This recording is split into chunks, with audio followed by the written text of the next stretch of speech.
The moment her lips touched his, time seemed to collapse into a single heartbeat, one desperate, trembling heartbeat that separated life from death. Claire didn't even realize she was crying until a tear slid from her cheek onto the immaculate marble floor of the executive office. She had no reason to be there. She had no business touching a man whose world was galaxies away from hers. Yet here she was, breath to breath with a billionaire whose life depended on a kiss she never expected to give, a kiss meant for survival, not romance. And while the office buzzed with shock around her, cameras raised and gasps echoed, Claire's world shrank to the limp body beneath her hands, and the terrifying hope that he might open his eyes. If you believe in kindness, unexpected miracles, or second chances, make sure to like, comment, share, and subscribe. Your support helps us bring more stories like this to life. Claire Rivera never imagined her life would collide with someone like Adrian Layton. She wasn't even supposed to be anywhere near the 36th floor that afternoon. She was a janitor, a single mom who worked night shifts cleaning the glass towers of Layton Global to keep food on the table for her 8-year-old son, Jamie. She wore rubber gloves that smelled faintly of lemon disinfectant, and her hair, usually tied in a messy ponytail, bore the stress of years filled with exhaustion rather than luxury. She didn't resent her life, but she carried it heavily, like a stack of wet laundry that never quite dried. That morning, she had received a call from Jamie's school, telling her he'd been sent home sick again. Claire's stomach tightened. Missing hours meant missing pay. She rushed through her tasks, trying to finish early so she could pick him up. When the elevator malfunctioned and stopped on floor 36, she stepped out, hoping to find another route down. Instead, she found chaos, executives shouting, a toppled chair, and, at the center of the room, Adrian Layton collapsed on the ground, motionless, pale, frighteningly still. Claire froze for one split second. She recognized him instantly. Everyone did. The man was a business legend, young, brilliant, charismatic, and rich beyond comprehension. But none of that mattered as she rushed forward, her instincts kicking in faster than fear. She heard someone yell that he wasn't breathing. Another voice whispered about waiting for paramedics. Claire didn't wait. She had taken a life-saving course at the community center years ago, mainly because Jamie was a curious toddler who put everything in his mouth, and she feared one day she'd need those skills. She never once imagined using them on a billionaire. Dropping to her knees, Claire checked his pulse, her heart thundering. Weak. Fading. She tilted his head, trying to remember every step, her mind stitched together by panic and courage.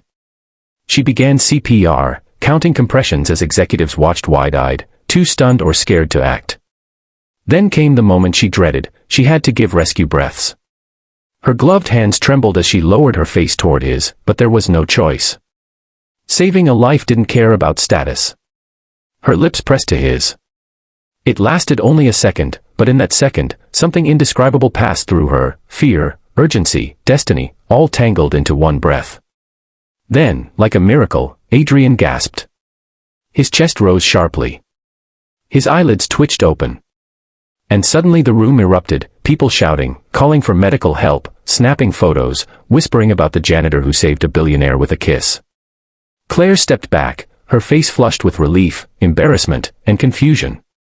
When paramedics arrived, they escorted Adrian away, and Claire stood there, trembling, unsure if she would be scolded, fired, or thanked.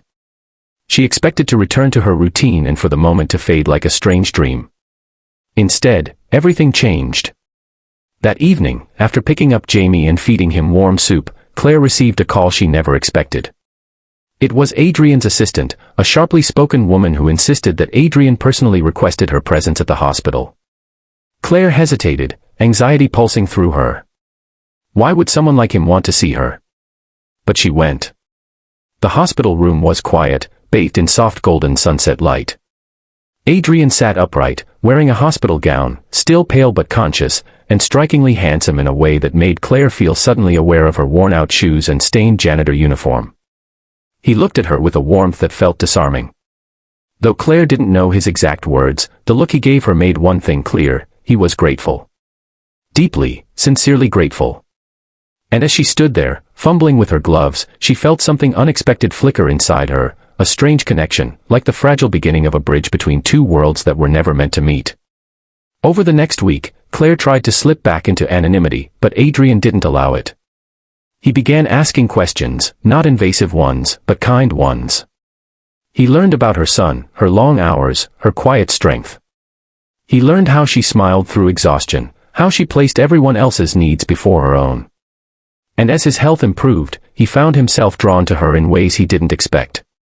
Not because she saved him, but because she was unlike anyone he'd ever met, authentic, grounded, compassionate. Meanwhile, Claire found herself torn between curiosity and caution. She didn't trust fairy tales. Life had been too hard, too real, too unforgiving. She avoided his attempts to help her financially, fearing hidden motives or strings attached. But Adrian didn't push.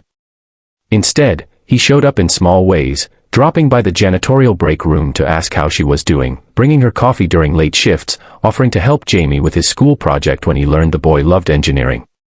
Rumors spread across company floors, whispers floating like dust in sunlight. Some people were amused, some judgmental, some cruel. Claire felt the sting of their assumptions, the invisible line they believed existed between her world and Adrian's. But Adrian ignored them, focusing only on the sincerity of the connection that grew between them. One late evening, when the office was nearly empty, Claire found Adrian standing by the very window where he had collapsed weeks earlier. The city lights shimmered beneath him like constellations. He turned toward her with an expression she couldn't decipher, part gratitude, part wonder, part something deeper. He told her that surviving had changed him. That he'd spent years buried in boardrooms and contracts, forgetting what humanity looked like outside glass walls. That her courage that day had been more than life-saving, it had been life-changing. Claire felt her throat tighten. Nobody talked to her like that. Nobody looked at her like she mattered beyond the work she did. But she didn't say anything. Not then. The weeks turned into a quiet, tender shift in both their lives. Adrian began spending time with Jamie, teaching him little engineering tricks, building toy bridges and ramps that filled the small apartment with the sounds of joy Claire hadn't heard in years. Claire found herself smiling more, worrying less, standing taller. For the first time in a very long time, she felt seen. But the world around them wasn't kind. Paparazzi began lurking near the building. A tabloid published a photo of the rescue, twisting it into a scandal about a janitor seducing a billionaire. Claire's heart shattered. She feared losing her job, or worse, losing the fragile peace she'd built for Jamie. She pushed Adrian away, telling him he didn't need the chaos she brought, the gossip she never asked for. Adrian listened quietly, then did something that surprised her. He didn't argue. He didn't insist she stay. Instead, he told her he understood why she was scared, but he hoped she wouldn't let fear make her decisions. Then he walked away, giving her the space he knew she needed. The next few days were painful. She missed him more than she expected. Jamie missed him too. The apartment felt colder, emptier. Then one morning, Claire woke to knocking on her door. When she opened it, she found Adrian standing there, holding a folded blueprint and wearing a soft smile. He told her he had something to show her. He led her and Jamie to a community center under renovation. Adrian explained that he had bought the building and planned to transform it into a free tutoring center, a safe space for kids like Jamie who needed resources but couldn't afford them. He wanted Claire to manage it, not as a pity gift, but because he believed in her strength, her resilience, her ability to change lives the way she changed his.